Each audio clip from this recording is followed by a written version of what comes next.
बहू। शादी के पहले से ही विभा को कपड़े धोने का बड़ा शौक था।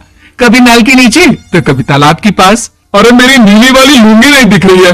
विभा की अम्मा, कहाँ रखी है लुंगी? अरे वो तो विभा ने परसों ही धोकर रखी थी आपकी अलमारी में, देखो वही होगी।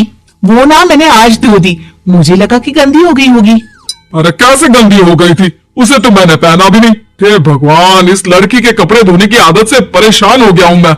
जितना तो घर में राशन नहीं आता, उससे कहीं ज्यादा डिटर्जेंट पाउडर का खर्चा है। इसकी शादी करवा दो, शादी जाए अपने घर में ही करे काम, फिर चाहे घर के कपड़े धोने हो या पूरे गांव की।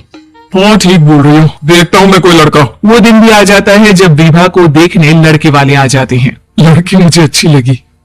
होने वाली सास कहती है, बेटी अगर कुछ पूछना है तो पूछ लो। वैसे तो हमारी लड़की बहुत ही शर्मीली है, जो बोल दो वो मान लेती है, इसे क्या पूछना होगा। अरे कैसी बात कर रही हो माँ, मुझे इन लोगों के घर रहना है, सवाल तो कई है।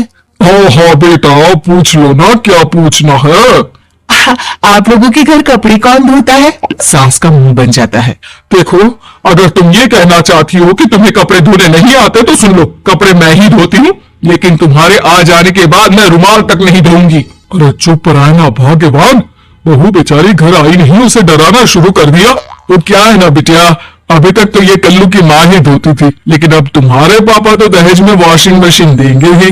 तभी विभा की माँ बोल पड़ती है, सवाल भी पूछा तो क्या, वैसे भाई साहब मशीन की तो फिर भी कपड़े धोने की कैपेसिटी होती है। मतलब जो बिटिया दे रहे हैं ना विभा, इसे कपड़े धोने का बहुत शौक है। ये आप लोगों के क्या आस पड़ोस गांव मोहल्ले सबके कपड़े धो दे और उफ तक ना करे। बाहर देखा नहीं आपने कितने कपड़े सूख रहे हैं, सब हमारी बिटिया ने ही तो धोए हैं। बस भी करो ना माँ, शर्म आ रही इतनी तारीफ सुनकर।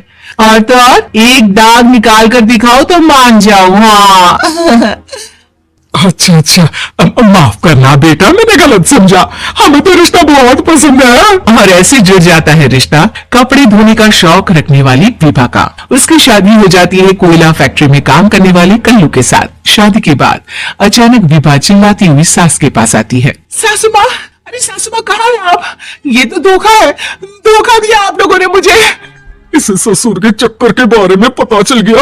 अरे तो उसमें तुझे क्यों धोखा मिला है? अरे नल में पानी नहीं आता, कपड़े कैसे कब धुलेंगे? अच्छा अच्छा, तू पानी नहीं आ रहा उसकी बात कर रही है। तो आपने क्या सोचा? कुछ नहीं। अच्छा हाँ, तेरी माँ ने कहा था कि कपड़े धोने का शौक है, तुझे याद आया मुझे। शौक शौक बोलकर कपड़े धोने वाले मेरे जुनून को कम ना आके सासू माँ, कपड़ा धोना मेरा गुरूर है। तभी पति भी वहां आ जाता है। अभी अभी मैंने इसे सनी देओल की फिल्म दिखाई है, उसी के डायलॉग मार रही है माँ। अच्छा सुन, साफ साफ बता रही हूँ, पानी सुबह 4 से 6 और शाम को 10 से 12 आता है, समझी? विभा टाइमिंग सुनकर हैरान हो जाती है। ये क्या भूतों का मोहल्ला है? सुबह 4 बजे उठकर कौन कपड़े धोता है? 4 बजे टंकी में पानी जाता है, फिर सारा दिन धोना ना, किसने मना किया?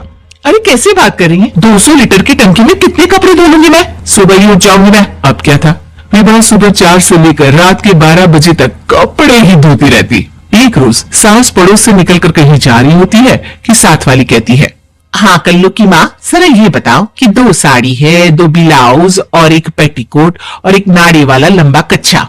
हाँ तो? अरे तो क्या, कितना लोगी धुलाई ये बताओ। 2 बंद दिख रहे हैं हम क्या? हमारे पति सरकारी नौकरी से अभी अभी रिटायर हुए हैं और बेटा सुपरवाइजर है कोयला फैक्ट्री में।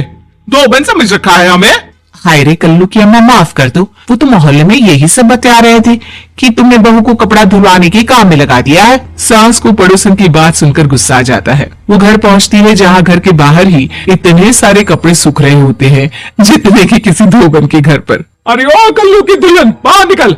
माँ जी यहीं आ जाओ, बाथरूम में चादर धो रहे हैं हम। अरे अभी हम धोते हैं, तुमको बाहर निकलो। ये आस पड़ोस वाले बोल रहे हैं कि हम बहू से कपड़े धुलवा कर उसे कपड़ा धोने वाली बना दिए हैं। अरे छोड़ो ना माँ जी, किन लोगों की बातों में आती हो? आस पास के लोगों का तो काम ही होता है कि वो किसी तरह सास बहू को लड़ा दे। बहू सारे घर के कपड़े धोती है, ये क्या कम है? बोलिए। सास को भी लग जाता है कि वो बहू का ये संकीपन नहीं छुड़वा सकती, इससे अच्छा है कि खुद ही चुप हो जाए। एक रोज सास और बहू मंदिर जाते हैं, जहाँ सास की साड़ी वहाँ खड़ी भीख मांगने वाली से मिलती है। माँ जी क्या बात है, आपकी साड़ी उस भिखारन से कितनी मिल रही है ना?